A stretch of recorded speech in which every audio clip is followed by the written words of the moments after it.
Hello students, तो आप सभी के लिए गुड न्यूज़ है क्योंकि अनअकैडमी आप सभी के लिए लेकर आए स्टूडेंट यूसीएल मैथ्स टेस्ट, जो कि आज मतलब 18 नवंबर को होगा शाम 6 बजे। एवरी वेडनेसडे आप टेस्ट दे सकते हो अनअकैडमी चैंपियंस लीग के थ्रू।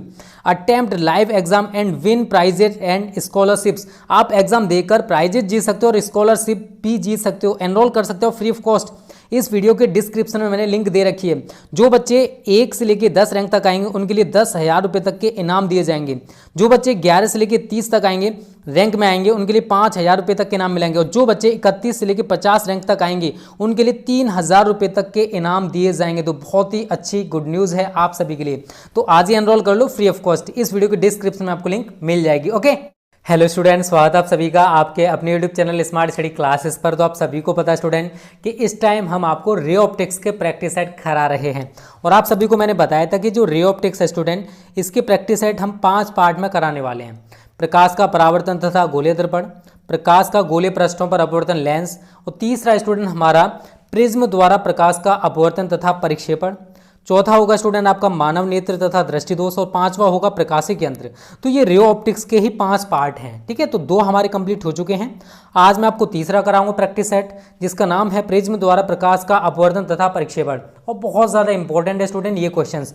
एक बात और देखो, ये जो पीडीएफ है आपको फ्री ऑफ कॉस्ट दी जाएगी। उसका रीजन स्टूडेंट, इसमें कुछ न्यूमेरिकल्स हैं जिन्हें आप खुद सॉल्व करने का प्रयास करना। ट्रिक मैं बता दूंगा किस ट्रिक के माध्यम से आप कर पाओगे। ठीक है, टेंशन मत लेना। ठीक है, तो स्टूडेंट आज का जो हमारा पहला क्वेश्चन है वो है, एक समांगी पारदर्शी माध्यम में रखा कांच का प्रिज्म प्रकाश किरण को विचलित करेगा सदैव आधार की ओर, सदैव आधार से परे, आधार की ओर जब माध्यम का अपवर्तन कांच से कम है, आधार की ओर जब माध्यम का अपवर्तन कांच से अधिक है।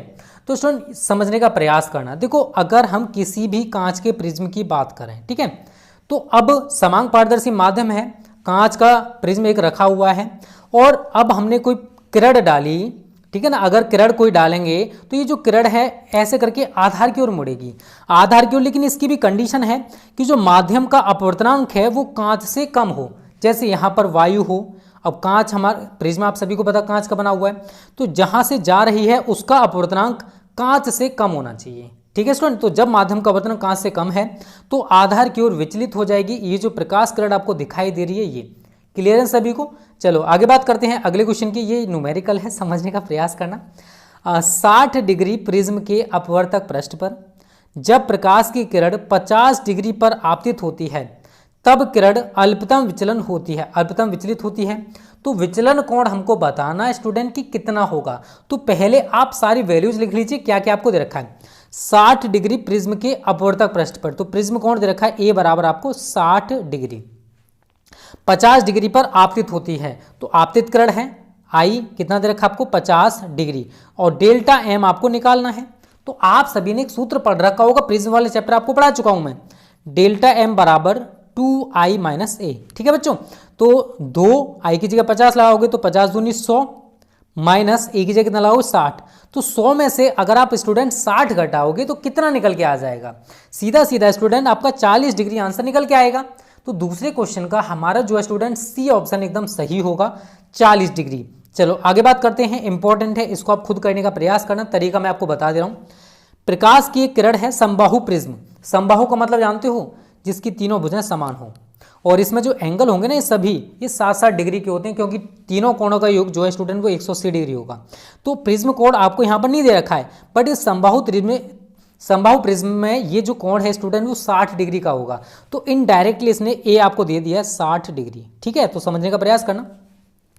इस प्रकार गुजरती है कि उसका आपतन कोण निर्गत कोण के बराबर है। तो आई का मान जो है वो आई डैश के इक्वल है, तथा निर्गत कोण जो है वो प्रिज्म कोण के, और निर्गत कोण देखो समझना, निर्गत कोण प्रिज्म कोण का 3/4 है। तो इसका मतलब क्या है कि जो निर्गत कोण है, या फिर हम कह सकते हैं कि आपतन कोण है, वो प्रिज्म कोण का 3/4 होगा। तो आई बराबर कितना हो जाएगा 3/4 गुणा ए। कितना हो जाएगा बच्चों 3/4 गुणा ए, क्योंकि उसने बोला है कि जो आपतन कोण है वो निर्गत कोण के बराबर है, और जो निर्गत कोण है वो प्रिज्म कोण का, जो निर्गत कोण है वो प्रिज्म कोण का 3/4 है। ठीक है, तो इस तरीके से आप लिख सकते हो। तो ए की जगह आप कितना लगा दोगे 60, तो 60 से 180, 4 से डिवाइड करोगे तो आई का मान आपका कितना निकल के आएगा, 45 डिग्री। तो आई आपके पास आ गया 45 डिग्री। उसके बाद स्टूडेंट देखिए क्या कह रहा है, उसका विचलन कोण होगा। आपसे डेल्टा एम पूछा है तो डेल्टा एम बराबर वही सूत्र लगा दोगे 2i माइनस ए।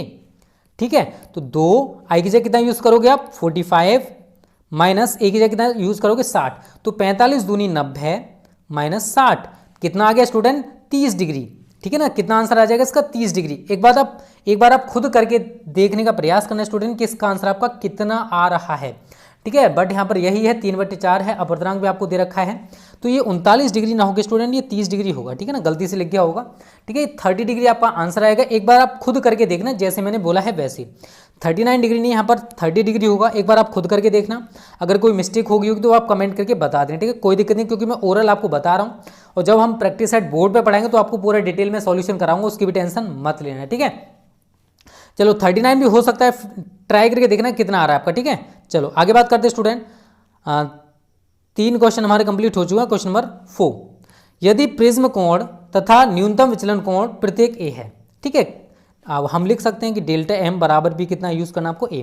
तो प्रिज्म के पदार्थ का अपवर्तनांक एन कितना होगा, तो आपने एन बराबर क्या पढ़ रखा है, साइन ए प्लस डेल्टा एम अपॉन 2 बटे साइन ए बाई 2। तो यहाँ पर आप डेल्टा एम की जगह ए यूज करोगे।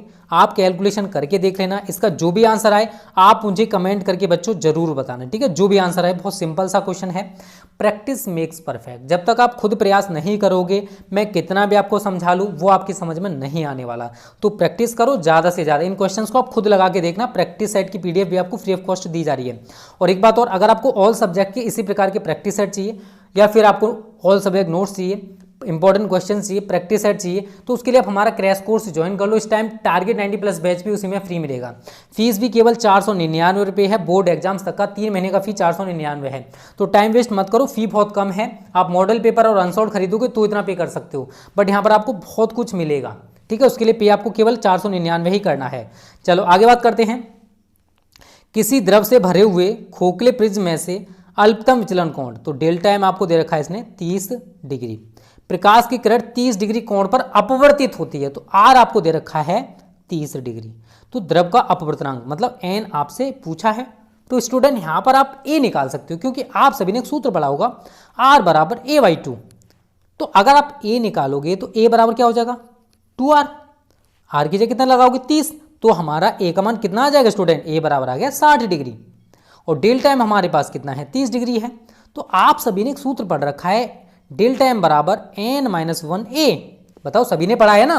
तो डेल्टा एम आपको पता है, ए आपको पता है, तो एन का मान निकालना है। आसानी से निकाल सकते हो, बहुत ही सिंपल तरीके से मैंने बता दिया है। कैलकुलेशन कर लेना, आपका आंसर निकल के आ जाएगा। ठीक है बच्चों, कोई दिक्कत तो नहीं, किसी को कोई दिक्कत नहीं होनी चाहिए, क्योंकि तरीका मैं आपको बता रहा हूँ न्यूमेरिकल से, इसलिए आप खुद करने का प्रयास करना। इसको समझो, ये मैंने जैसे ऊपर बताया था उसी के तरीके का न्यूमेरिकल है। समबाहु प्रिज्म है, अल्पतम विचलन की स्थिति है, और आपतन कोण जो है वो प्रिज्म कोण का 4/5 गुना है। तो अल्पतम विचलन कोण हमको बताना है स्टूडेंट कितना होगा। तो आप कर सकते हो इसको, है बहुत सिंपल है, आप आसानी से इसको कर पाओगे। और जो भी आंसर आए आप मुझे वो कमेंट करके बता सकते हो, कोई दिक्कत नहीं है। आप करने का प्रयास करना, आपका आंसर आ जाएगा। ठीक है, तो तरीका वही है जो मैंने आपको बताया था। क्या है तरीका स्टूडेंट, वो मैं आपको फिर एक बार बताने का प्रयास करता हूँ। समबाहु प्रिज्म है तो ए आपका 60 डिग्री हो गया। तो यहाँ पर आपको निकालना अल्पतम, तो डेल्टा एम बराबर क्या होता है 2i माइनस ए। ठीक है, आई की जगह आप कितना यूज़ करोगे, इसने बोला है कि प्रिज्म कोण का 4/5 है, तो 2 गुणा ए गुणा 4/5। ठीक है, 2 से इसको 2 चौके 8/5, मतलब आप खुद कर लेना कैलकुलेशन, इसी तरीके से होगी 2 गुणा ए गुणा 4/5 माइनस ए। ठीक है, तो जो भी आंसर आएगा वो आप कमेंट कर देना। इसी प्रकार से आपको ऊपर वाले को करना है, इसी पैटर्न पर है। ठीक है, तरीका यही है, आप आसानी से उसका आंसर भी निकाल सकते हो बहुत सिंपल तरीके से। ऊपर वाले का आंसर अगर आपको कोई दिक्कत आती है तो आप कमेंट कर देना। ठीक है, कोई दिक्कत नहीं बच्चों, हो जाता है। ठीक है ना आपका जो भी आंसर आए देखो इसी तरीके से होगा, वो भी डेल्टा एम बराबर 2 इंटू वहाँ पर आपतन कोण जो है वो 3/4 था प्रिज्म कोण का, तो 3/4 गुणा ए माइनस ए। ठीक है, तो 2 दूनी 4 हो गया। अब 3a अपॉन 2 माइनस ए।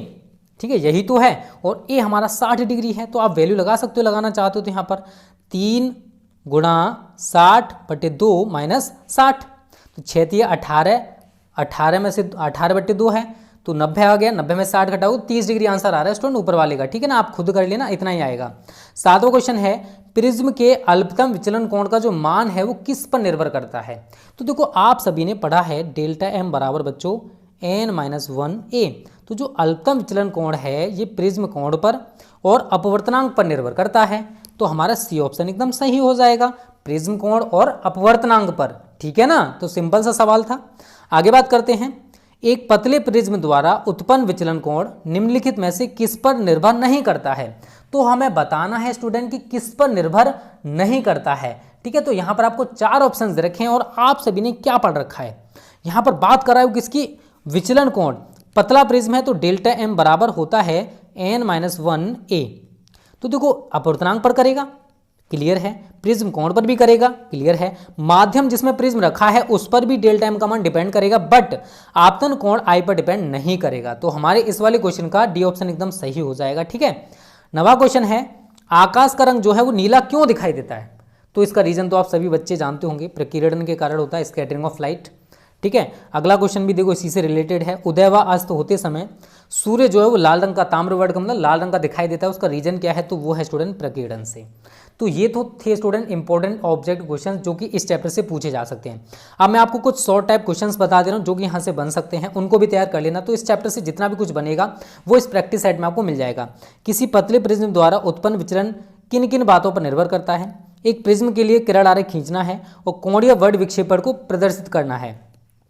अगला है यदि किसी प्रिज्म के लिए प्रिज्म कोण तथा न्यूनतम विचलन कोण दोनों का मान ए हो तो प्रिज्म के पदार्थ का अपवर्तनांक क्या होगा, ठीक है। अगला है किसी प्रिज्म के पदार्थ के अपवर्तनांक का सूत्र अल्पतम विचलन कोण एवं प्रिज्म कोण के पदों में लिखिए। किसी पारदर्शी पदार्थ का अपवर्तनांक दृश्य प्रकाश के किस रंग के लिए सबसे अधिक तथा किस रंग के लिए सबसे कम होता है।